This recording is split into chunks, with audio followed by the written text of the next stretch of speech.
We are there with Kyshawn George, NBA player from Washington Wizards. How are you, Kyshawn? Yeah, are you? I'm great, thank you. Can you introduce yourself quickly for the European fans that might not know you? Sure. I'm Kyshawn George. I'm 21 years old, a rookie for the Washington Wizards, and last year I was playing at the University of Miami. So you're from Switzerland, right? Tell me a little bit about Monte, the city you're from and where you grew up, and what memory you have from there. So growing up in Monte, tiny town, it's like 25,000 people. Grew up there with my family, my older brother, just, walking to school, very peaceful life, to be honest. So grateful for that. Yeah, must be a big change here now in Washington, right? For sure, for sure. Not the same at all. Talk to me a little bit about your game. What skills do you have and what you should work on? I think I'm tall. I'm 6'8", 6'9" with shoes on. Very versatile. I saw you had a big growth spurt, right? Yeah. So at 16, I couldn't touch the backboard. Probably like At 16? yeah, Because there are some NBA players don't kick at 16 already. yeah. So grew about like 8, 9 inches since I was 16. Maybe a little bit more than that, to be honest. But so yeah, versatile. Play both ends of the floor. Really good shooter, and create for myself and others. I think I fell in love with basketball as soon as I started walking, basically. Played a little bit of tennis, but never took it seriously at all. Played some ping pong, I guess. Competed with my brother mostly, but nothing that serious as basketball. What's your best basketball memory from back then? Definitely winning the Swiss championship. U14, I believe, under 14 basketball. Yeah, the Swiss national championship for sure. So then you left and went to Chalon, here in France. How was it being far away from the family? Because obviously Monte and Chalon are not that far away, but how was the transition to being by yourself for the first time? I think my teammates made it easy over there. I mean, you spend most of your time with, your teammates, going to class, going back to practice, and eating together with your teammates. So you don't really have much time by yourself, to be honest, because you're always surrounded with your teammates. So they made it easy for me. And I was just so locked in on what I wanted to do, and it just felt comfortable. Then you went to the NCAA because you said it was one of your dreams to play there, just like your father. You went with the Miami Hurricanes. How was it? It was a great experience. I think I got to see, the French world of basketball when I was playing in Chalon, and then playing Miami, more the American side, the NCAA experience, and just being able to play with them guys, gain that experience, and being put in front of that many scouts and situations just allowed me to get drafted. I know one of your goals obviously was to make March Madness, which you guys did not make. Is it still kind of a regret you have? Yeah, for sure. I think we had the team definitely to go there, and we just weren't able to put all the pieces together to be able to make that run. But I don't regret my experience. If I have to do it again, I'll do it again. But it's definitely one of the goals that we wanted to achieve, and we just didn't do it. I want to know a little bit more about your mentality, and I heard your mother Sophie says that something really important for you is staying focused on what you can control. So I want to know, how do you apply that to your everyday life, and where did you get that from? Um, I think I got that from my parents, I guess. Well, I knew when I was a kid, I had all the skills, but I wasn't all necessarily as physical as the guys I was playing with or against. I just had to work just work every single day to get there physically. So I'll just try my best every single day, and I know that one day it would pay. So right now, how I applied it is that I do my best, and then I live with the results. And the next day, I try to get better than what the dad did before. So that's how really I just control what I do, and then because there's so many parameters that could change around you, and you don't control. So my goal is to just go out there, build my routine, and be the best I could be every day. I'm wondering because we hear a lot of stuff about American basketball, obviously. So I want to know, when you went from Chalon to Miami, how was the practice? Are these really competitive? Are people even trash talking during practice and stuff like that? Yeah, for sure. So once we start competing against each other, it's totally different. I think it's more fun because people know it's not necessarily personal. It's just more about competing and showing who's best that day at practice. And I think it just, brings the best out of you it takes the basketball to another level.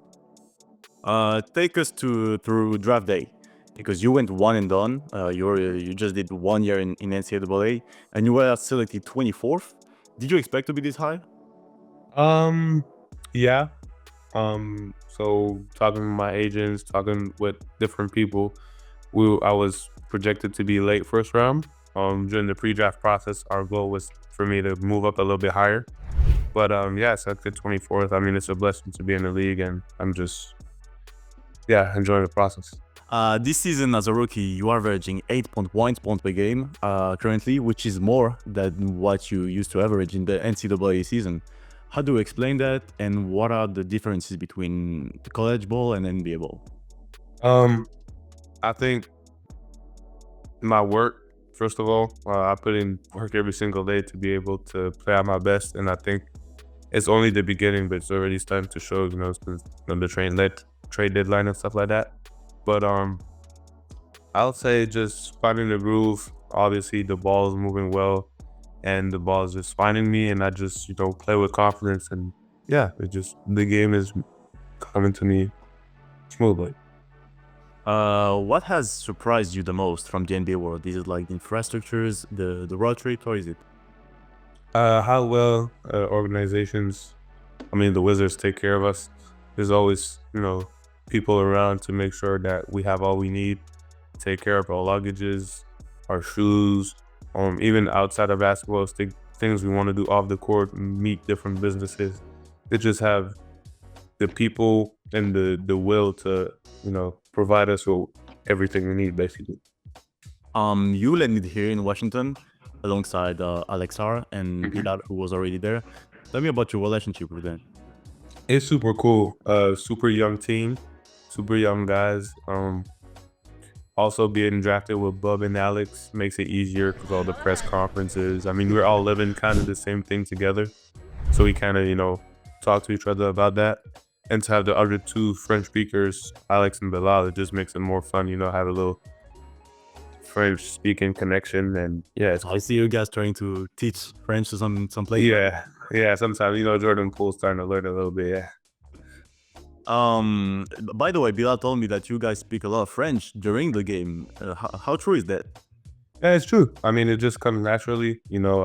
Obviously, I was speaking French when I was playing in France, and it just, comes naturally. I know he understands me when I speak French, so it just comes naturally. What about Jordan Poole, by the way? Because he looks like a funny guy from outside. How is his character?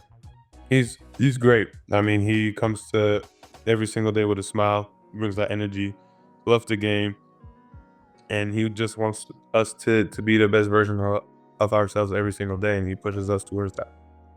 But the most important thing about him is Jordan Poole already better when their bodies courtside.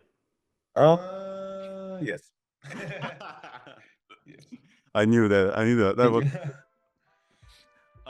You guys had at the beginning of season a 16-game losing streak. How do you manage to stay focused during those times? Because it must be hard, like showing up every single day and working the same intensity when you just keep losing game, right? Yeah, so it comes back to me personally, just control what you can control. So every day, I mean, even though you lost the day before, you're trying to get the next one. So you're not just going to get used to losing. And so you just got to come back next day and work hard and do your routine the best as your abilities and make sure that it changes at some point. Tell me a little bit about the Kyshawn we don't see on TV, like in the everyday life. Are you kind of outgoing person, introvert, and what hobbies do you have? To be honest, I don't do much besides, go practice, take care of my body and lift. I'm really family oriented. My parents live here with me, so I spend a lot of time with them on the phone, my brother as well. So yeah, I'm not big of like going out guy, walking around and stuff, but yeah, mostly just resting and having fun with my loved ones. You said your parents came with you in Washington, right? Yeah, so they live Living with you. They live close by there. Oh, it must be great living with your parents still. But Yeah, it's cool. nearby, I mean. Yeah, it's good. You've been playing for almost 1 year now in the NBA. Who is the hardest player to guard? I mean, every team has their go-to, but I say like the the person that surprised me the most is like Harden, because he has that look on his face that it's like he's been through every coverage before. He's been dropping 40 forever now. And it seems like every time like he actually wants to, or yeah, he's gonna get to where he wants to get to on the court. He's not even in his prime anymore. Like, Yeah, that's what's crazy when you play those guys, because like you know what they've done before, and yeah, they're still doing it kind of. So. Si tu jouais contre Bilal en 1 contre 1, là, qui gagne? Moi. C'est toi? Ouais. Oh, combien en 21? 21, il y a, allez, 21-14 pour moi. Vous l'avez déjà essayé à l'entraînement? Tiens, je me l'ai... Oh, non, c'est jamais jusqu'en 21 en vrai. C'est toujours quelques positions. Ah, faudra tester jusque-là.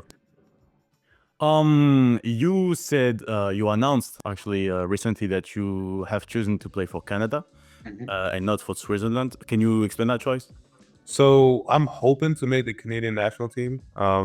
As you know, I can't just snap my fingers and make the rosters. To me, to prove that I could play at the highest level, and it's up to them to want me to play for the national team. So just being able to play at the highest level with the best players. I mean, obviously the Olympics and all that stuff is something I want to take part of, and competing against the best of the best, I think, is what's best for my career individually.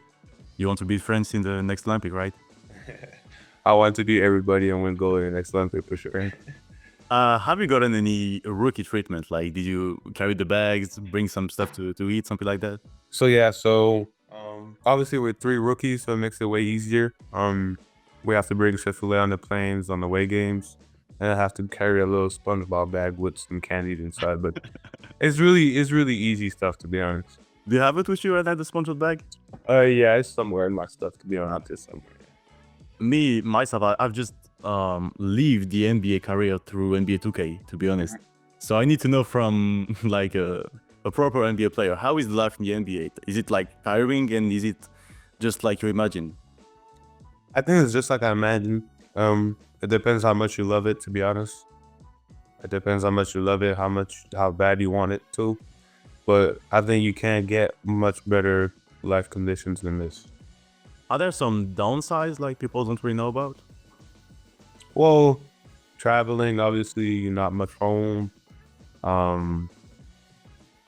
If you like to have a lot of free time for yourself, not necessarily the best one, but I mean, for what I do, for how I live my lifestyle, I think it's perfect. Like, everything is set up for me to get better and to be as much as possible at the gym, and everything of my life revolves around basketball, so I'm cool with it. Do you get recognized a lot in Washington? Do I what? Do you get recognized a lot?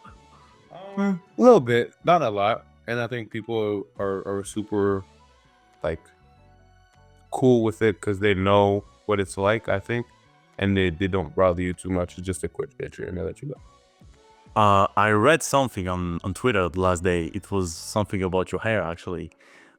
They said he should cut it because I feel like it's bothering him on the court. Is it really? Yeah. No, it's not. It's not. And I'm actually trimming it down tomorrow morning. All right. Just taking freshen it up a little bit. But no, it's not. It's not bothering me at all. I want to know, how did you experience the NBA trade line? Because you guys are here trying to build a family, trying to build a team. It must be weird seeing like people come and go. Yeah.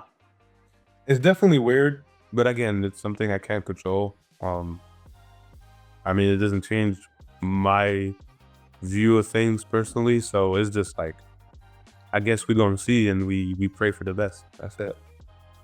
Who was your favorite player growing up, and why?